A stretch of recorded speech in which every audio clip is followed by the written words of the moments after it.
Hi, welcome to Living in El Paso, Texas. This is part 2 of 48 Hours in El Paso.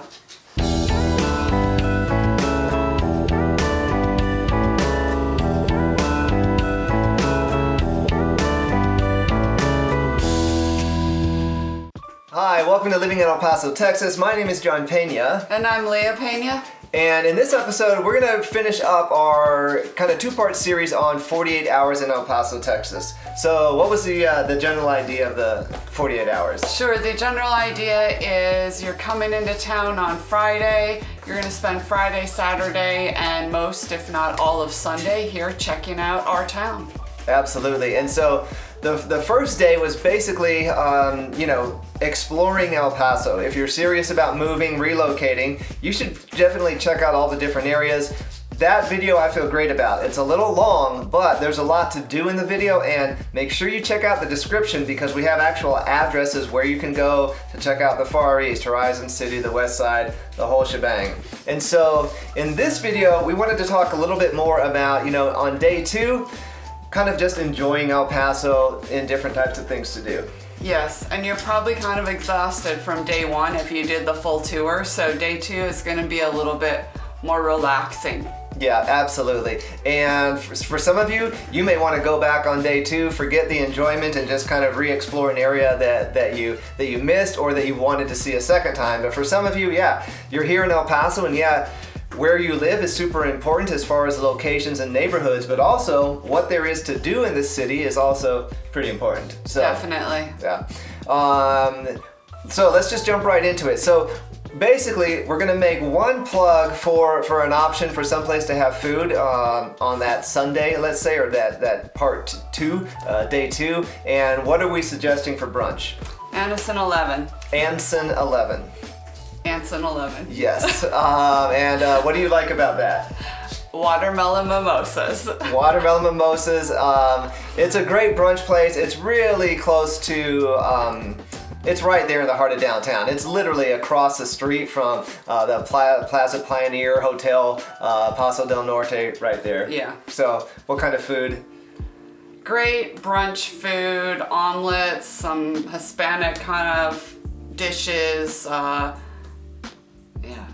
Yeah, trying to think of what I had last time. Omelets, your typical type of brunch food, but at a nice kind of higher level. And indoor-outdoor seating. Yes, and they have some gluten-free options. You can get an egg white omelet, goat cheese. Yeah.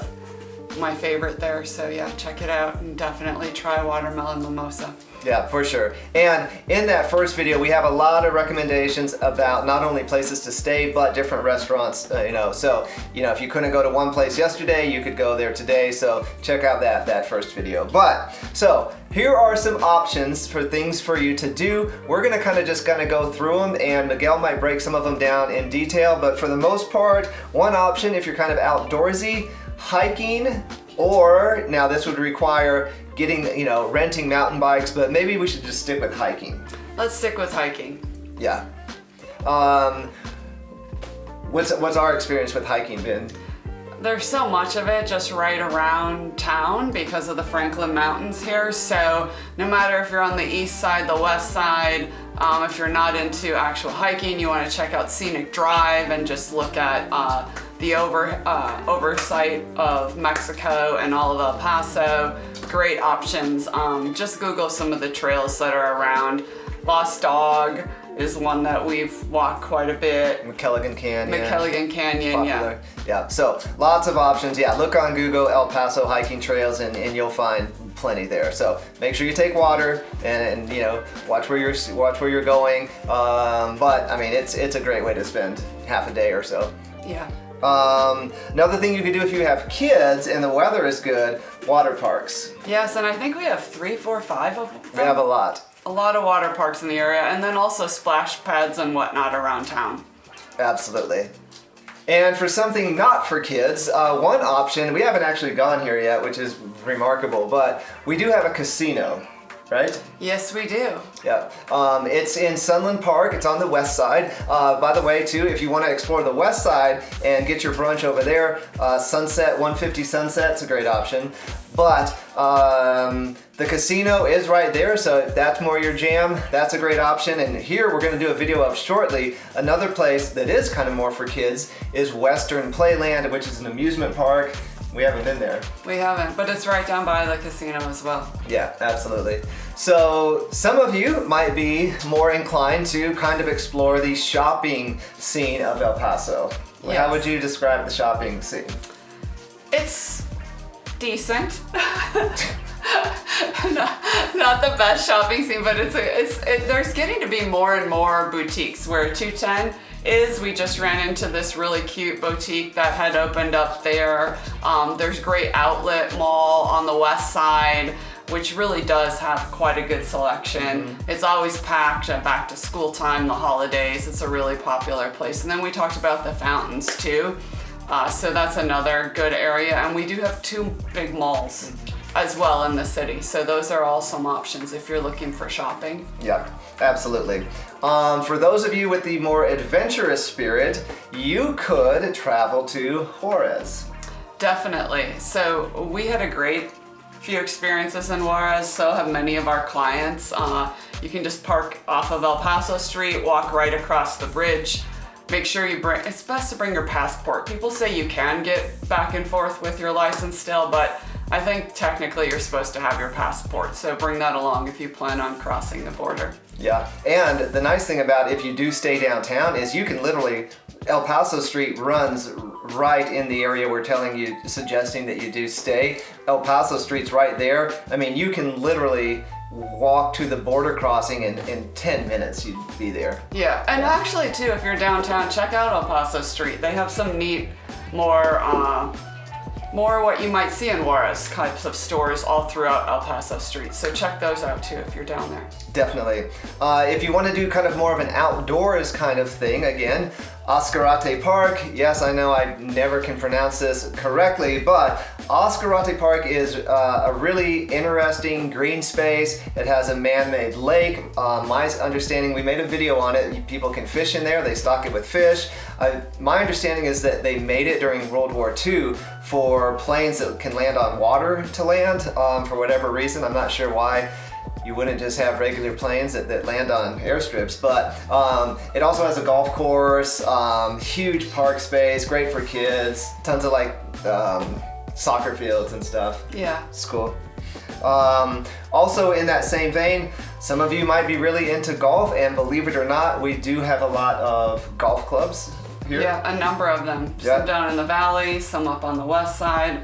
I'm sure there's some over Ascarate Park is over on the east side, and I know I can barely speak English, so I'm sure I didn't pronounce that correctly either. Yeah, it's tricky. Ascarate Park was one of the first videos I made, and I remember in the comments, within like an hour, somebody was like, "You're not pronouncing it right," which I'm sure is accurate. I was not, and still am probably not. But if you don't want to do the outdoor golf thing, we have an area on the west side that has a Topgolf, right? Yes. What's Topgolf?